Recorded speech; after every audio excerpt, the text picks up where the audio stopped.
সোপানো তলে কত প্রাণ হলো বলিদান। 19 মে বাংলা ভাষা শহীদ দিবস। মাতৃভাষার অধিকার রক্ষায় আত্মবলিদানের এক অমর ইতিহাস। 19 মে বাংলা ভাষা শহীদ দিবস বাঙালির আত্মপরিচয়, ভাষা ও সংস্কৃতির ইতিহাসে এক গৌরবময় এবং আবেগঘন দিন।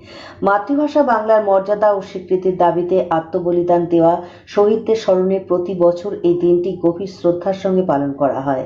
বিশেষত বরাক উপত্যকা ও সমগ্র বাংলা ভাষাভাষী মানুষের কাছে দিনটির গুরুত্ব অপরিসীম। 1961 সালের 19 মে তৎকালীন আসাম সরকারের বাংলা ভাষা বিরোধী নীতির বিরুদ্ধে আন্দোলনে উত্তাল হয়ে ওঠে বরাক উপত্যকা। সেই সময় আসামে অসমীয়াকে একমাত্র সরকারি ভাষা করার সিদ্ধান্ত নেওয়া হয়।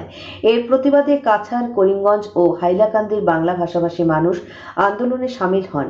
তাদের দাবি ছিল বরাক উপত্যকায় বাংলা ভাষাকে সরকারি স্বীকৃতি দিতে হবে। ভাষার অধিকার রক্ষার দাবিতে 19 মে শিলচর রেল স্টেশনে শান্তিপূর্ণ সত্যাগ্রহ